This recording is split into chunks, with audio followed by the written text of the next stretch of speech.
G20 देशों की संसद के सभापतियों के सम्मेलन P20 को इस वक्त प्रधानमंत्री नरेंद्र मोदी संबोधित कर रहे हैं। सम्मेलन का थीम एक पृथ्वी, एक कुटुंब, एक भविष्य के लिए संसद है। पूरे साल भर बनाए रखा है। हमने पूरे साल G20 के डेलीगेट्स को भारत के अलग अलग शहरों में होस्ट किया। इससे उन शहरों में फेस्टिविटी का माहौल बना रहा। इसके बाद भारत ने मून पर लैंड किया। इसने पूरे देश में सेलिब्रेशन को और बढ़ा दिया। फिर हमने यहां दिल्ली में ही एक सफल G20 समिट को होस्ट किया और अब यहां G20 समिट हो रही है। किसी भी देश की सबसे बड़ी ताकत उसके लोग होते हैं, उसके लोगों की इच्छा शक्ति होती है। ये समिट आज लोगों की इस ताकत को भी सेलिब्रेट करने का माध्यम बनी है। साथियों, P20 समिट भारत भूमि पर हो रही है, जो मदर ऑफ डेमोक्रेसी है, जो दुनिया की सबसे बड़ी डेमोक्रेसी है। दुनिया की विभिन्न पार्लियामेंट्स के प्रतिनिधि के तौर पर आप जानते हैं कि पार्लियामेंट्स डिबेट और डेलिब्रेशंस का महत्वपूर्ण स्थान होती है। हमारे यहां हजारों वर्ष पहले भी डिबेट्स और डेलिब्रेशंस के बहुत ही सटीक उदाहरण है। हमारे करीब 5000 साल से भी पुराने ग्रंथों में, हमारे वेदों में सभाओं और समितियों की बात कही गई है। इनमें एक साथ आकर समाज के हित में सामूहिक निर्णय लिए जाते थे। हमारे सबसे पुराने वेद ऋग्वेद में भी कहा गया है, संगच्छध्वम संवदध्वम सम मनासी जानताम, यानी हम एक साथ चलें, हम एक साथ बोलें और हमारे मन एक हो। हमारे तब भी ग्राम सभाओं में डिबेट के माध्यम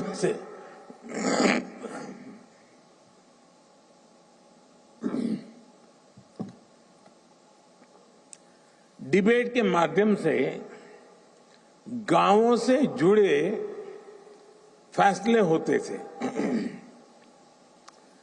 ग्रीक दूत मेगास्थनीज ने भी भारत में जब इस तरह की व्यवस्था को देखा था तो वो हैरान हो गए थे।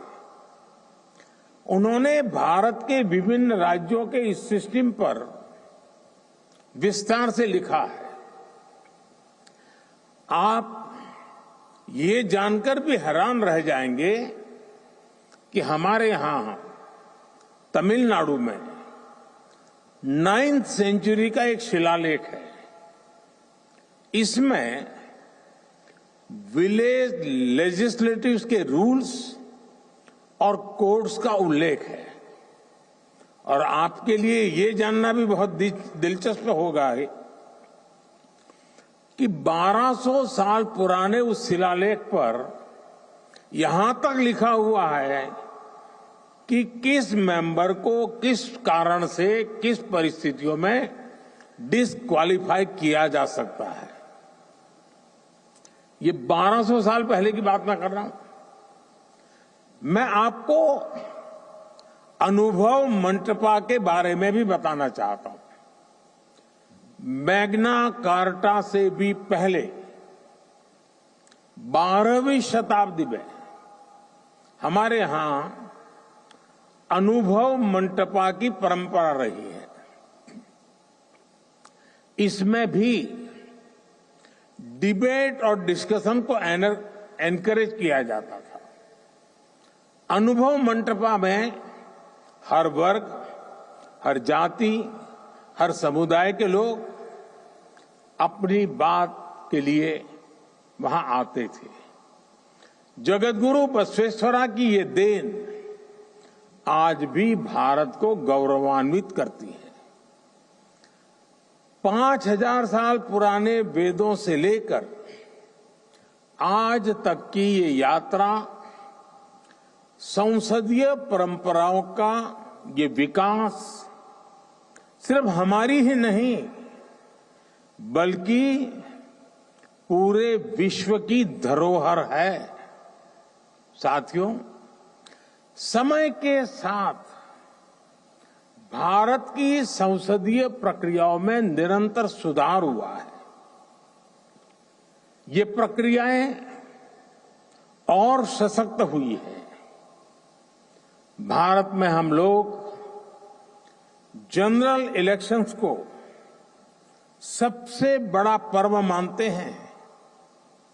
1947 में आजादी के मिलने के बाद से अभी तक भारत में 17 जनरल इलेक्शन और 300 से अधिक स्टेट असेंबलीज इलेक्शंस हो चुके हैं।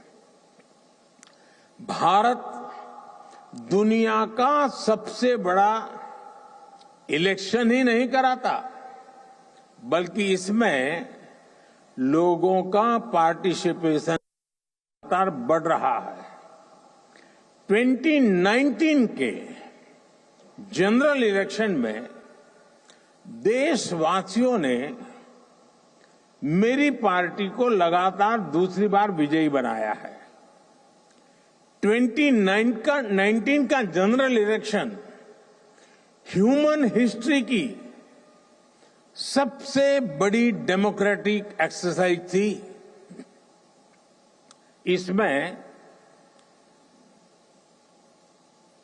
60 करोड़ यानी 600 मिलियन से अधिक वोटर्स ने हिस्सा लिया है। आप कल्पना कर सकते हैं तब भारत में 91 करोड़ यानी 910 मिलियन रजिस्टर्ड वोटर्स थे। ये पूरे यूरोप की कुल पॉपुलेशन से भी अधिक है। भारत के कुल रजिस्टर्ड वोटर्स में 70% के आसपास का टर्नआउट ये दिखाता है कि भारत में पार्लियामेंट्री प्रैक्टिसेस पर लोगों को कितना ज्यादा भरोसा है। और इसमें भी एक इम्पोर्टेंट फैक्टर का सबसे अधिक पार्टिसिपेशन रहा।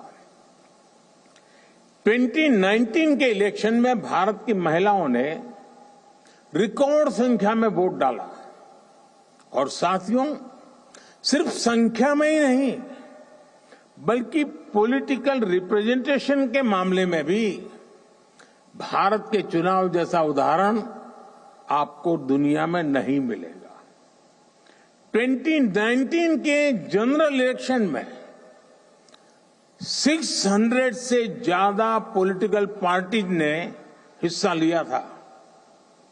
इन चुनाव में 1 करोड़ यानी 10 मिलियन से ज्यादा गवर्नमेंट एम्प्लॉयज ने इलेक्शन का काम किया था। चुनाव के लिए देश में 1 मिलियन यानी 10 लाख से ज्यादा पोलिंग स्टेशन बनाए गए थे।